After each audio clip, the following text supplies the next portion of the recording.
Assalamualaikum warahmatullahi wabarakatuh. Waalaikumsalam Waalaikumsalam warahmatullahi wabarakatuh. wabarakatuh. Alhamdulillah wa syukrulillah la haula wa la quwata illa billah wa ala alihi wa sahbihi wa mawalah wa ba'd. Yang sama-sama kita hormati, kita sayangi guru kita, Dr. Agus Sukaca, Magister Kesehatan, dan segenap para asatidah sekalian yang hadir pada kesempatan kali ini di forum Golden Habit, para partisipan yang setia, yang insya Allah mudah-mudahan semuanya dirahmati oleh Allah Subhanahu wa Ta'ala. Amin. Puji dan syukur Amin. hanyalah milik Allah Subhanahu wa Ta'ala yang telah memberikan limpahan nikmat dan karunia-Nya kepada kita, sehingga pada kesempatan pagi hari ini kita dapat bersilaturahim, kita dapat berjumpa di acara kita kali ini. Dan Bapak Ibu sekalian, sholawat dan salam semoga senantiasa tercurah pada uswah hasanah kita, baginda Nabiullah Muhammad sallallahu alaihi wasallam.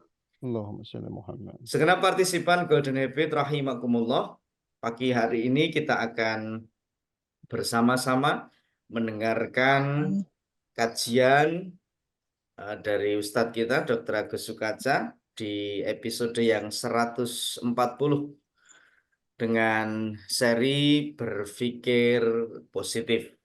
Oleh karena itu, mari kita bersama-sama menyiapkan hati dan pikiran kita agar kita dapat mengambil hikmah dari setiap apa yang disampaikan, dan mudah-mudahan melalui kajian kita ini kita dapat pencerahan untuk selanjutnya kita amalkan dan semoga akan bermanfaat untuk umat, diri kita dan keluarga kita.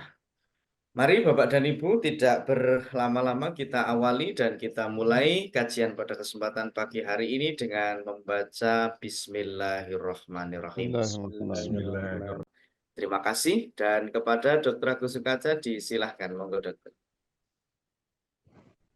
Assalamualaikum warahmatullahi wabarakatuh. Waalaikumsalam warahmatullahi Waalaikumsalam warahmatullahi wabarakatuh. Alhamdulillahi rabbil alamin. Assalatu wassalamu ala ashrafil anbiya'i wal mursalin. Muhammadin wa ala alihi wa sahbihi ajma'in. Mabad, Mas Agus Budi selaku moderator, ya, Bapak Ibu, segenap partisipan Golden Habit Forum, rahimakumullah, yang alhamdulillah yang hadir pertama tadi dari Papua, Ustadz Kamaluddin, dari UM Sorong, ya, lanjut Prof. Rajindra dari Palu, dan sekarang sudah menyebar semua pulau-pulau besar, Kalimantan sudah ada, Jawa ada, Sumatera ada. Kebetulan saya sedang berada di Pulau Sumatera, ini di Rumah Sakit Muhammadiyah Metro, yang rumah sakitnya cukup megah ini, ada di latar belakang saya. Hari ini milad ke-16 Rumah Sakit Metro. Saya hadir dalam rangka menyerahkan sertifikat SIRSMA. Ya. SIRSMA itu standarisasi, standar Islami Rumah Sakit Muhammadiyah Aisyah. Alhamdulillah ini Rumah Sakit Metro sudah tersertifikasi Islaminya, AIK-nya. Sekarang sudah ada 10 rumah sakit yang tersertifikasi, yang sudah melakukan bimbingan sudah ada 32 rumah sakit, dan ini terus bergerak, ya mudah-mudahan di periode ini selesai semua rumah sakit bisa tersertifikasi. Bapak Ibu, saudara-saudara sekalian, rahmatullah, kita masih melanjutkan topik seri berpikir positif. Berpikir positif ini sebenarnya kekuatan yang dahsyat untuk membangun kesuksesan di masa yang akan datang. Maka ini menjadi salah satu bagian dari Golden Habit habit ke-9, ya, berpikir positif.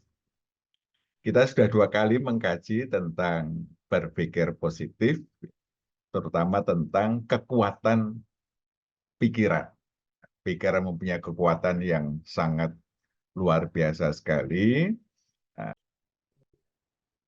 ini kajian yang ketiga, Bapak-Ibu sekalian, tentang kekuatan pikiran. Ini sedikit mengulang yang lalu, bahwa pikiran memiliki proses yang kuat, membuat arsip memori, dan seterusnya. Ini sudah kita bahas ya, sampai rasa percaya diri. Juga mempengaruhi kondisi jiwa. Ya. Nah, kita hari ini memahami pikiran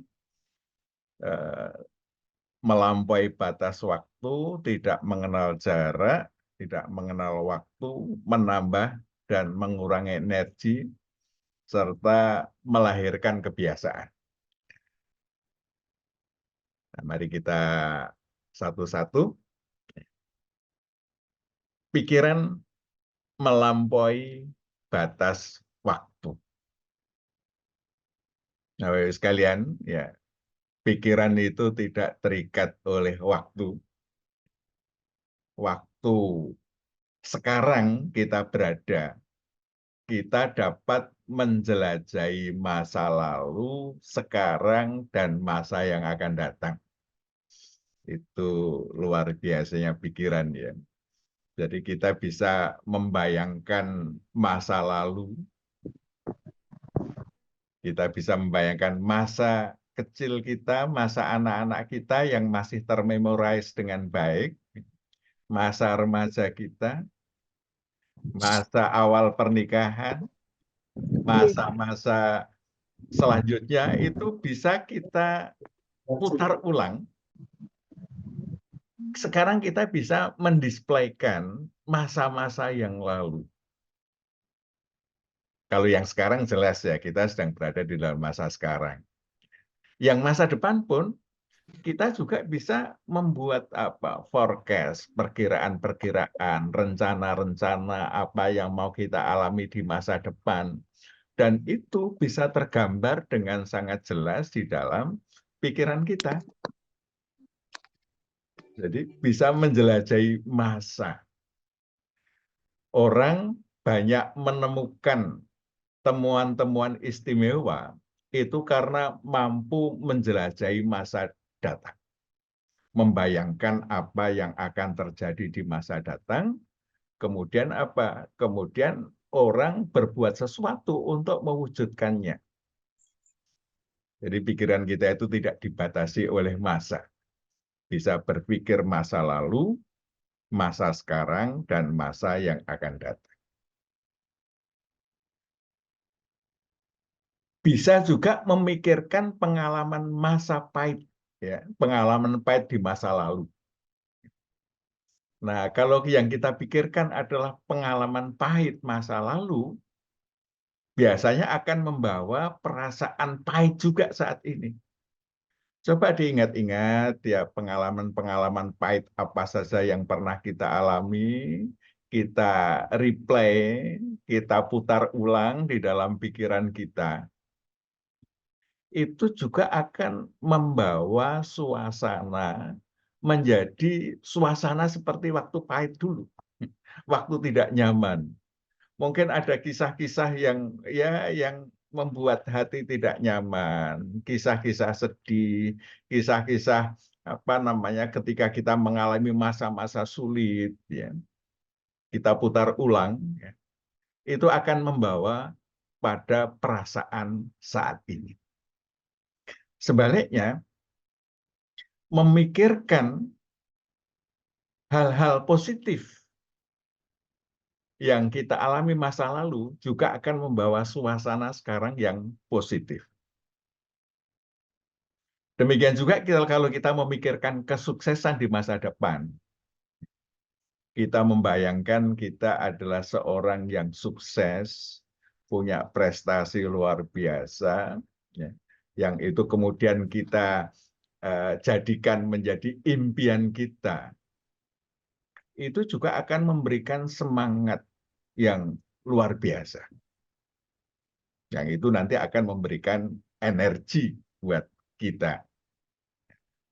Jadi ini dahsyatnya pikiran. Bisa menjelajahi waktu. Rasa-rasanya belum lama kita anak-anak ya, Bapak Ibu sekalian. Wah, sekarang sudah lebih banyak yang senior ini yang berada di ruang Zoom ini. Demikian juga pikiran kita tidak mengenal jarak. Iya.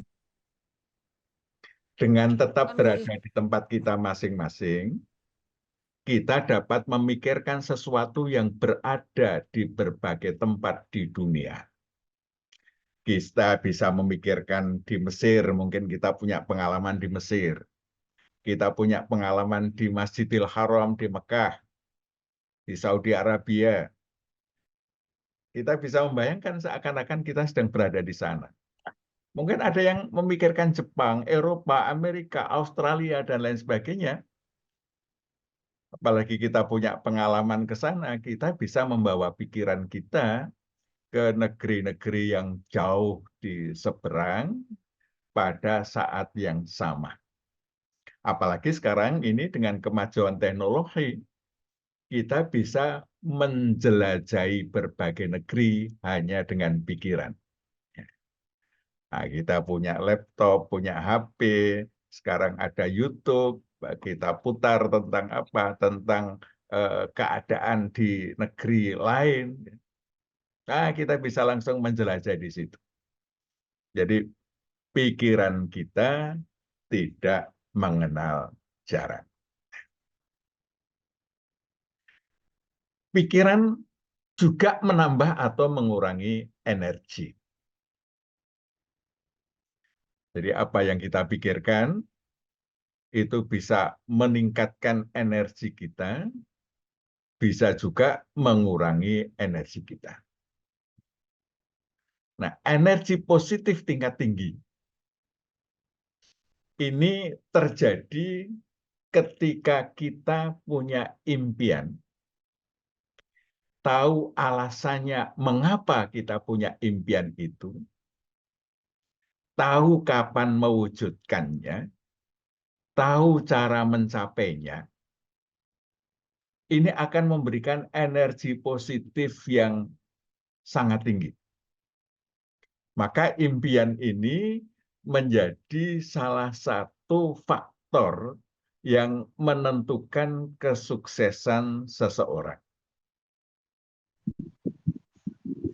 Orang yang impiannya rendah, ya tentu kesuksesannya rendah. Orang yang impiannya tinggi, tentu kesuksesannya tinggi. Karena impian ini, Bapak Ibu sekalian, pernah ada sebuah penelitian ya di Yale University tentang impian di antara para wisudawan ya yang waktu itu mau diwisuda. Berapa orang yang punya impian tertulis?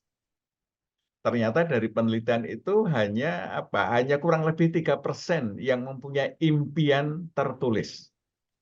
Selebihnya ada impian tidak tertulis, ada yang tidak jelas impiannya apa, sehingga tidak bisa mendeskripsikan mau apa, ya, yang mau diwujudkan apa.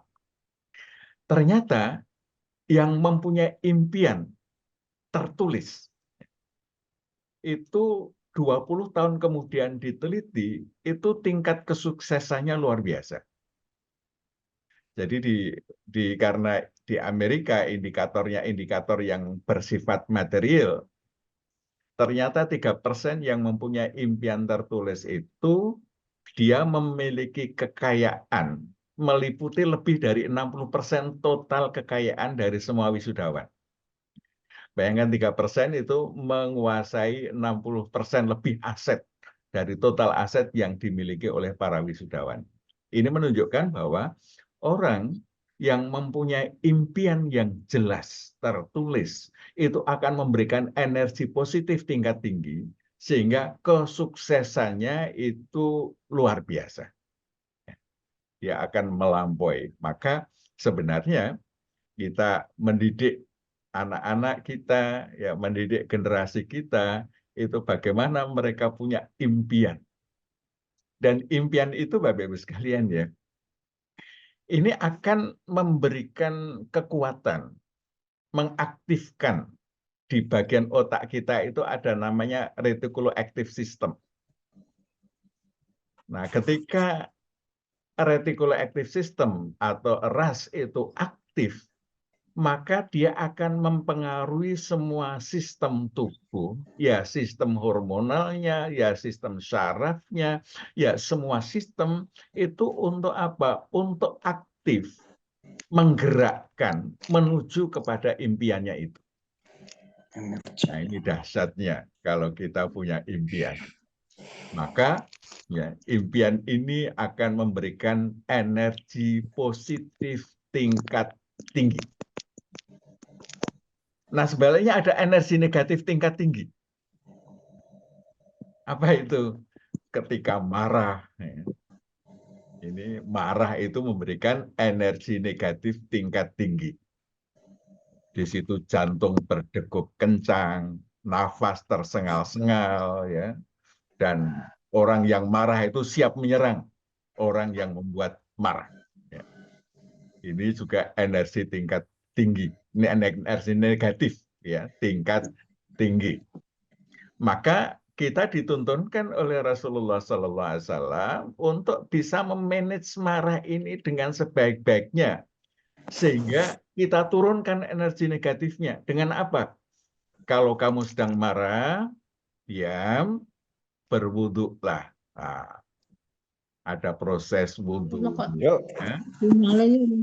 Membasahi organ-organ wudhu kita dengan baik, ya. Nah, ternyata proses berwudhu itu sudah akan membuat pikiran kita menjadi lebih stabil, sehingga setelah wudhu itu kemarahannya sudah akan jauh turun. Karena kemarahan itu, ya, kalau kata orang-orang pesantren itu awaluhu jununun. Awalnya itu gila. Ya. Wa akhiruhu nadamun. Dan akhirnya itu dia akan akan menyesal. Nah, maka perlu jeda sebentar. Ternyata Rasulullah menuntunkan kita dengan apa? Dengan berwudu. Nah, wudu ini akan menurunkan amarah, nah sehingga energi negatifnya sudah jauh turun, ya. Nah, kemudian dia mulai mulai menuju ke arah penyesalan. Kenapa marah? Kenapa melakukan itu? Nah, ini bisa memberikan energi negatif tingkat tinggi. Kemudian ada energi negatif tingkat rendah. Energi negatif tingkat rendah itu misalnya ketika dipecat, bercerai, ditinggal orang yang dicintai, ya. Di situ akan menimbulkan penyesalan, kesedihan, ya. Tapi itu adalah proses yang kemudian pada akhirnya akan menerima keadaan-keadaan itu. Ini energi negatif yang perlu di-manage. Nah, ada juga energi positif tingkat rendah, jatuh cinta, ya, kondisi spiritual yang dalam, ya, itu akan merasakan kenyamanan. Ya, itu energi positif tingkat rendah. Ini pembagian menurut Dr. Ibrahim El-Fiqi. Ya, energi-energi yang dapat dipengaruhi oleh pikiran kita. Jadi ada tingkat tinggi, energi positif tingkat tinggi, tingkat rendah, energi negatif tingkat tinggi, tingkat rendah. Jadi itu sangat bergantung dari Dari pikiran kita. Nah, maka dengan membangun impian, ya, ini kita akan memiliki energi yang dahsyat. Maka mari kita punya impian yang setinggi-tingginya. Sebagai Muslim, ya, bangun impian menjadi pribadi Muslim yang sebenar-benarnya, sehingga layak bertemu Allah dalam keridhaannya, ditempatkan di surga. Nah, ini kalau ini menjadi impian kita, udah ini energi besar ini untuk menuju apa? Menuju surga. Sehingga Allah ketika memanggil kita dipanggil dengan ya ayyatuhan nafsul mutmainnah. Pulang kamu kepada Tuhanmu dalam keridhoannya, berkumpul bersama orang-orang soleh, ditempatkan di surga. Wah, ini nanti akan memberi apa? Memberikan kekuatan. Asal itu betul-betul menjadi impian. Banyak yang hanya menjadikan sebagai apa? Sebagai keinginan. Nah, beda impian dan keinginan. Kalau impian itu menimbulkan energi positif tingkat tinggi. Tetapi kalau keinginan itu, ya keinginan ya terwujud. Alhamdulillah, nggak terwujud ya nggak apa-apa. Itu hanya keinginan. Maka kita tingkatkan keinginan itu menjadi apa? Menjadi impian. Sehingga kita betul-betul ingin mewujudkan. Kalau tidak terwujud, itu harga diri kita yang dipertaruhkan. Ya. Maka impian itu mempertaruhkan harga diri di dalam proses mewujudkan. Beda dengan sekedar apa? Sekedar keinginan. Ya. Selanjutnya, Bapak Ibu sekalian, pikiran itu melahirkan kebiasaan. Jadi apa yang kita pikirkan itu bisa melahirkan kebiasaan. Jadi ketika kita mulai berpikir tentang suatu aktivitas yang mau kita sematkan di dalam diri kita, maka di dalam otak kita itu sudah merekam keinginan atau rencana kita untuk melakukan suatu aktivitas. Misalnya kita berpikir, ya kita habis membaca tulisan atau membaca Quran, wa minal laili fatahajjat bihi nafilatal lak asa ayyab asaka rabbuka maqaman mahmuda. Dan di antara waktu malam bertahajudlah kamu sebagai amal nawafil. Semoga Allah menempatkan kamu pada kedudukan yang terhormat, terpuji.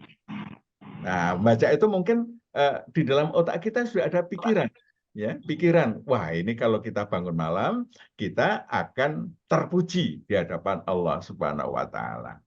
Kemudian kita membuat rencana, kalau gitu saya malam-malam akan bangun. Saya akan jadikan bangun malam itu menjadi bagian dari kebiasaan kita. Nah, otak sudah merekam itu, ya, merekam, membuat file, ya, rencana melakukan bangun malam, sholat tahajud. Ya, jadi sudah direkam, ya. Jadi tadi kita membaca ayat tentang tahajud, kita membuat rencana tahajud, nah itu direkam oleh otak. Kemudian dari hasil rencana yang ada di dalam otak tadi kita lakukan, kita punya pengalaman. Sehingga file tadi juga merekam pengalaman kita melakukan sholat tahajud di waktu malam. Misalnya kita bangun jam 3, ya, jam 3 kita bangun sholat tahajud, ya. Mungkin pertama-tama kalau yang baru memulai itu perlu effort yang tinggi, harus sembunyikan alarm, ya. Alarm saja tidak langsung bangun, itu pengalaman yang akan direkam oleh otak. Pengalaman bangun jam 3 melakukan sholat tahajud. Nah, sebaiknya dilakukan dengan pola yang sama, ya, dengan pola yang sama. Misalnya jam 3, ambil jam 3 terus, ya, jam 3 terus. Nah, itu kemudian apa? Diulangi pengalaman tadi. Nah, pengulangan, ya, setiap pengulangan itu akan disimpan di dalam file kita, yang itu berada di otak kita. Pengulangan demi pengulangan itu akan mempengaruhi, pada awalnya adalah fisiologi otak. Jadi fisiologi otak kita sudah mulai ada perubahan-perubahan, ya, yang awalnya perubahan fisiologis. Ya. Jadi otak sudah merekam jam 3 malam itu bangun sholat tahajud. Ya. Kemudian diulangi lagi. Nah, itu perubahannya menjadi lebih lebih bermakna lagi. Nanti hari ketiga dilakukan, hari keempat dilakukan, hari kelima dilakukan, dan seterusnya dilakukan, ya. Maka otak kita akan mengatur, membuat ritme setiap jam 3 bangun. Ya. Itu mulai ada diatur di otak kita. Dan pengaturan itu dalam bentuk awalnya fisiologis, tetapi lama-kelamaan itu akan membentuk perubahan anatomis, ya, perubahan struktur otak kita. Sehingga ya, ada yang mengatur setiap jam 3 itu bangun melakukan sholat tahajud. Nah, sampai berapa kali kita lakukan hingga terjadi perubahan anatomis pada otak kita, itu konon ada yang menyatakan ya minimal 90 hari berturut-turut kita ulang. Maka setelah pengulangan 90 hari berturut-turut, otak kita sudah mengalami perubahan anatomis. Nah, itulah saatnya terjadi kebiasaan. Jadi ketika terjadi perubahan anatomis, terjadilah kebiasaan. Sehingga jam 3 kita selalu bangun untuk apa? Untuk melakukan sholat tahajud. Nah, ketika telah menjadi kebiasaan, itu kendali bangun malam sholat tahajud itu tidak lagi di pikiran sadar kita. Tapi dia telah ditarik di bawah kendali pikiran bawah sadar kita. Sehingga nggak usah dipikir lagi, setiap jam 3 kita bangun melakukan apa? Sholat tahajud. Itu yang namanya kebiasaan. Nah, ketika sudah terjadi kebiasaan, karena di situ sudah terjadi perubahan anatomis pada otak kita, maka proses amaliyah yang menjadi kebiasaan tadi, itu sudah nggak perlu dipikirin lagi. Ya. Nggak perlu dipikir-pikir lagi, kita tiba-tiba jam 3 kita bangun, kemudian yang kita lakukan dengan pola yang sama. Ya. Jadi bangun, berdoa, ya, doa bangun tidur, ya, kemudian kita ke toilet, kita buang hajat, kemudian kita berwudu, ya, kemudian kita berpakaian yang rapi, kemudian kita sholat 11 rakaat, ya, plus 2 iftitah misalnya. Itu akan menjadi pola yang apa? Yang kita lakukan terus-menerus, ya, menjadi kebiasaan. Nah, Bapak Ibu sekalian, kebiasaan ini, ya, otak tidak bisa membedakan yang kita ulang-ulang itu baik atau buruk. Semua yang kita ulang-ulang akan menjadi kebiasaan. Nah, kalau yang kita ulang-ulang tadi tahajud, maka tahajud akan menjadi kebiasaan. Tapi kalau yang kita ulang-ulang itu merokok misalnya, kita selalu merokok, ya, maka setelah 90 hari merokok itu akan menjadi habit.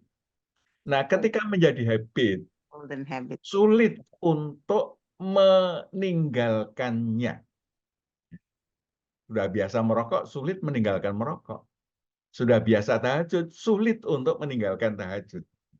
Karena itu sudah menjadi proses yang apa? Yang kita lakukan setiap hari dan kendalinya sudah dilakukan oleh otak bawah sadar kita, pikiran bawah sadar kita.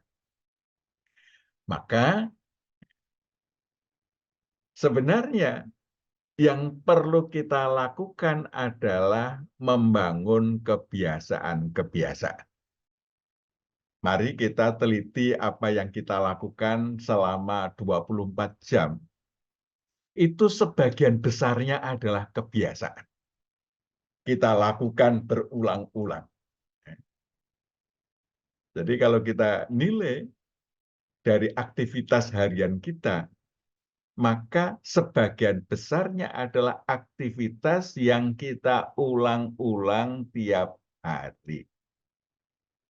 Maka kalau kita berhasil men-setting kebiasaan kita adalah kebiasaan-kebiasaan yang baik, kita berjalan menuju orang baik.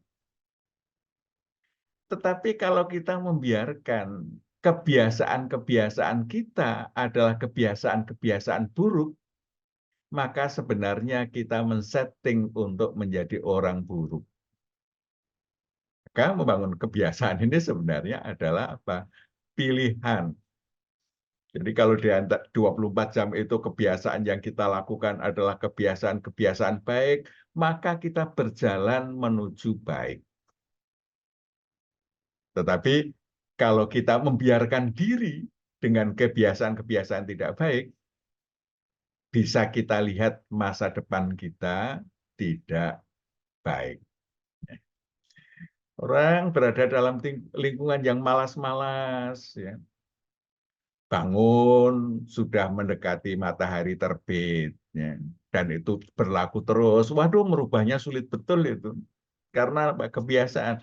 Nah, kalau kita sudah biasa bangun kok mendekati terbit baru bangun, wah banyak peluang-peluang yang hilang. Ya. Membangun masa depan yang gemilang, peluang-peluangnya menjadi hilang. Sehingga masa depan kita bisa diprediksi. Oleh karena itu, Bapak Ibu sekalian, ini ada hak anak yang menjadi tanggung jawab orang tua yang harus dipenuhi. Ayuh sina ismahu wa adabahu. Ini sudah kita bahas sebelumnya, ya. Memberikan adab yang baik, ini yang sudah kita bahas sebelumnya. Memberikan adab itu apa? Adab itu sesuatu yang menjadi habit. Ya. Jadi kalau belum jadi habit, belum adab. Ya. Jadi seseorang mempunyai adab, ya, itu adab yang baik, ya, selalu misalnya dia kalau menerima sesuatu pemberian selalu dengan tangan kanan, tidak pernah menerima dengan kiri. Kalau makan tangan kanan, ya, tidak pernah lupa dengan tangan kiri. Itu artinya adabnya sudah tertata. Adab makannya dengan tangan kanan, dia tidak bisa makan dengan tangan kiri. Karena apa? Sudah dikendalikan oleh pikiran bawah sadar. Nah, inilah tanggung jawab orang tua agar anak-anaknya menjadi anak-anak yang baik adalah ayuh sina ismahu wa adabahu. Adab yang baik. Adab itu adalah proses pembiasaan. Dan itu dimulai dari pikiran. Dimulai dari pikiran, Bapak Ibu sekalian. Dari pikirannya mau seperti apa. Nah, kalau kita sudah membuat desain, kita bangun kebiasaan-kebiasaan yang baik, maka kita tinggal mengulang-ulang, memaksakan diri selama 90 hari minimal. Ya. Jadi kita paksakan diri melakukan 90 hari berturut-turut, maka dia menjadi kebiasaan.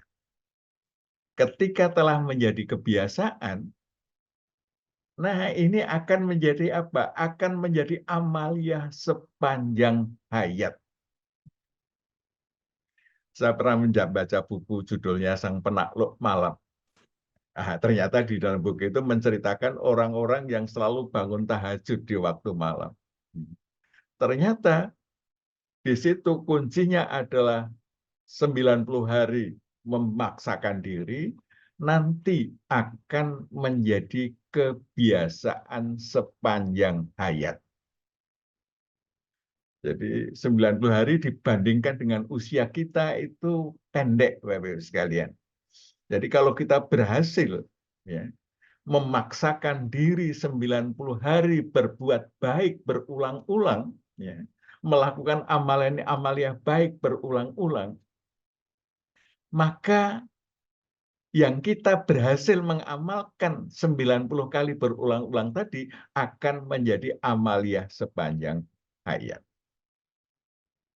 Saya sering mendapat pertanyaan, Ustadz, gimana caranya istiqomah bisa bertahajud? Kadang-kadang suka lupa itu ya. Ya, kalau mau istiqomah, berjuang 90 hari. Ya. Berjuang 90 hari. Ya. Jangan pakai alasan. Ya. Bagaimanapun keadaannya itu kita lakukan, maka itu nanti akan menjadi habit, dan habit itu akan berlangsung sepanjang hayat. Bapak Ibu, saudara-saudara sekalian rahimakumullah, ya, inilah yang perlu kita perjuangkan. Maka Majelis Tabligh periode 2010-2015 itu salah satu programnya adalah mensosialisasi 9 Golden Habit. 9 Golden Habit itu sebenarnya awalnya program resmi Majelis Tabligh. Nah, ini kalau 9 Golden Habit sebagai pilar-pilar habit ini bisa kita jadikan menjadi habit kita, ya. Ini luar biasa Bapak sekalian ya. Pertama, ya, sholat fardu di awal waktu berjamaah di masjid, ya. Ditambah sholat tatawuknya tahajud dan duha. Ya. Kalau bisa menjadi habit luar biasa.